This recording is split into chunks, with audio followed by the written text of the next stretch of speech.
Olá pessoal, aqui é a professora Márcia Rodrigues do canal Corpo e Autismo e hoje nós vamos falar um pouquinho sobre desenvolvimento motor. Se você não é inscrito no nosso canal, por favor inscreva-se, ative o sininho das notificações para receber novos vídeos e já deixe o seu like.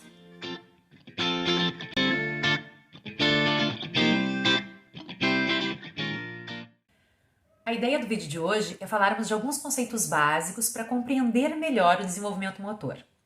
Para David Gallahue, desenvolvimento motor é a mudança no comportamento motor de forma contínua e ao longo de todo o ciclo da vida, provocada por interações das exigências da tarefa motora, da biologia do indivíduo e das condições do ambiente.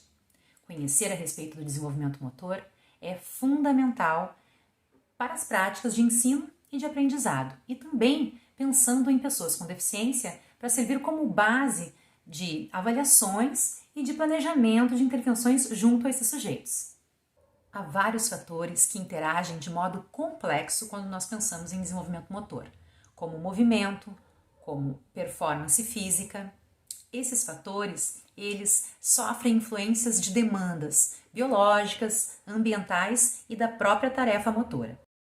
Agora nós vemos uma imagem que coloca os aspectos da hereditariedade, da biologia, da natureza, como fatores intrínsecos, individuais, da individualidade, do desenvolvimento motor, os fatores ambientais relacionados à experiência, ao aprendizado, que são os fatores extrínsecos, e a própria tarefa motora, que são os fatores físicos e mecânicos, né? Então, esse entrelaçamento como causa, então, né, do desenvolvimento motor.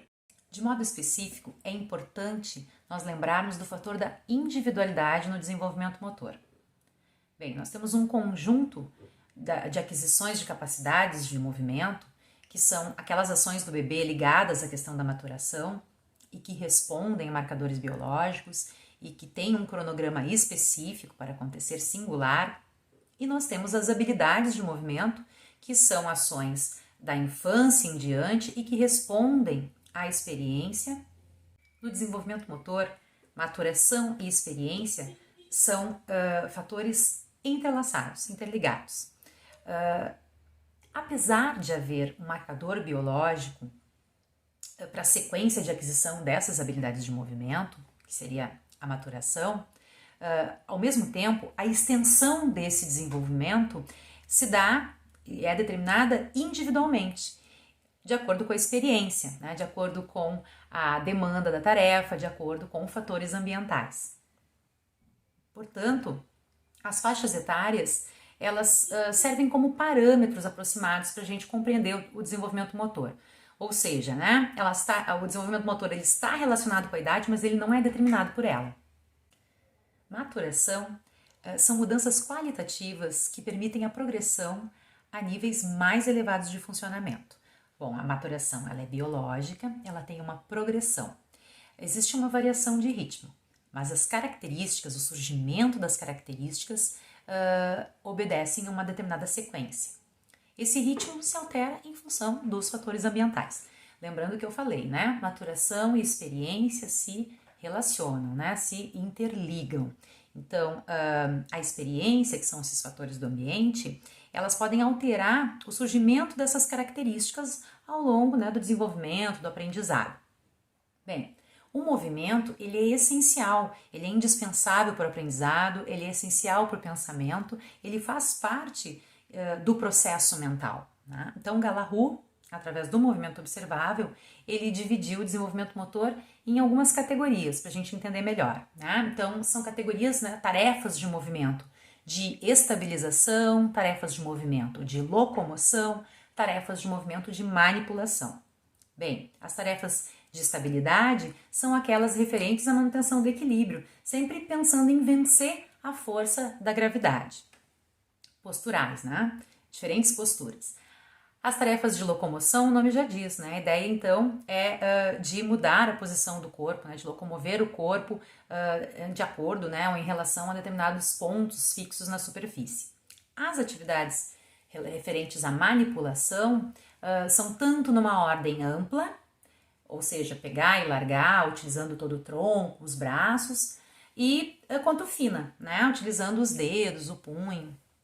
Bem, essas categorias, elas podem estar combinadas nos movimentos, normalmente estão, né, combinadas nos movimentos. Um exemplo disso é o movimento de pular corda. Então, quando a gente pula a corda, a gente utiliza movimentos de estabilidade na questão do equilíbrio, nos saltos, a gente segura a corda, né, movimentos manipulativos, e a gente também se locomove através desse próprio movimento do pular corda. Então agora a próxima figura é da ampulheta triangulada de Galahu. Então aqui nós podemos ver a hereditariedade de um lado, né, e o ambiental de outro. Então nós vamos imaginar então uma ampulheta onde se coloca areia, né? Então de um lado estão os fatores de restrição do indivíduo, que são os fatores hereditários, e aí é bem individual, cada sujeito vai colocar a sua quantidade de areia ali, né? E nós temos, por outro lado, o ambiente, que são restrições também bastante individuais, mas que tem quantidades variáveis de indivíduo para indivíduo, né? E lá na parte inferior nós temos a própria restrição da tarefa motora. Então, essa areia que vai sendo colocada dentro da ampulheta, né? O desenvolvimento motor ele se divide em fases, né? Então, a primeira fase que seria do movimento reflexo, que abarca ali o período anterior ao nascimento, né, o período fetal e até os primeiros 4 meses, bastante influenciado pelas questões biológicas, né, tendo aquela sequência mais rígida. Depois as fases de movimento rudimentar, onde os reflexos já são subsumidos, né, e já vão tomando outras características de habilidades de movimento, e ainda bastante ligado, né, às questões maturacionais. E depois nós vamos para a fase do movimento fundamental, que daí já vai mais ou menos até os 3 anos, e onde as habilidades de movimento têm mais influência das experiências, né, do ambiente, e que servem como base para a fase do movimento especializado, que daí então é a partir mais ou menos dos 7 anos, e vai, né, até a adolescência e a vida adulta. Lembrando que as faixas etárias, elas são parâmetros, né, não são nada fixas, né, são apenas parâmetros para a gente compreender melhor. Todas essas imagens, elas vão estar na descrição do vídeo, né, os links para essas imagens, para acessar, inclusive do próprio livro, vão estar na descrição deste vídeo. Então aqui nós já temos uma outra imagem, pensando que essas areias, né, que nós vamos colocando, nós vamos preenchendo a nossa vida com as experiências, né, essa ampulheta ela possui um filtro, na verdade 2 filtros, um filtro que seria então a hereditariedade, que é muito individual, né, e que a quantidade de areia que cai também é individual, e nós temos um filtro relacionado ao estilo de vida, bom, a uma boa nutrição, a atividade física, a quantidade de trabalho, enfim, vários fatores, né, que vão determinar esse estilo de vida e que vão fazer com que essa areia caia mais rápido ou mais devagar, né. Então ali nós temos a partir dos 18 anos, né, a adultez, o adulto jovem, né, a meia-idade, início da velhice, meio da velhice, né, uma velhice, o velho mais velho, né, acima de 80 anos, e o tempo que a gente vai levar para encher essa ampulheta, né, vai ser muito individual e vai depender muito desse estilo de vida de cada indivíduo, né? Existem pesquisadores que mostram que a gente pode retardar esse envelhecimento, né, do desenvolvimento motor até 40% mais ou menos, né? Então a gente consegue manter as nossas habilidades de movimento bem, né? Nós vamos aprendendo ao longo de toda a vida, por isso tão importante o estilo de vida. Então a ideia hoje era falar um pouquinho desses conceitos básicos, porque nos próximos vídeos nós vamos falar sobre essas fases, então, do desenvolvimento motor e pensar um pouquinho em relação aos indivíduos com TEA, né, as crianças com autismo, aos adolescentes, aos adultos, e como que esse desenvolvimento motor se comporta, então, em relação ao autismo. Existem pesquisas que mostram que o desenvolvimento motor pode ser um fator também já lá no diagnóstico, né, bem precoce. Nós temos uma playlist aqui que é intervenção precoce, bebês com risco de autismo, onde nós falamos muito das primeiras duas fases, principalmente, né, que é a fase reflexa e a fase rudimentar, em relação ao desenvolvimento motor. Também o link desses dois vídeos está na descrição deste vídeo.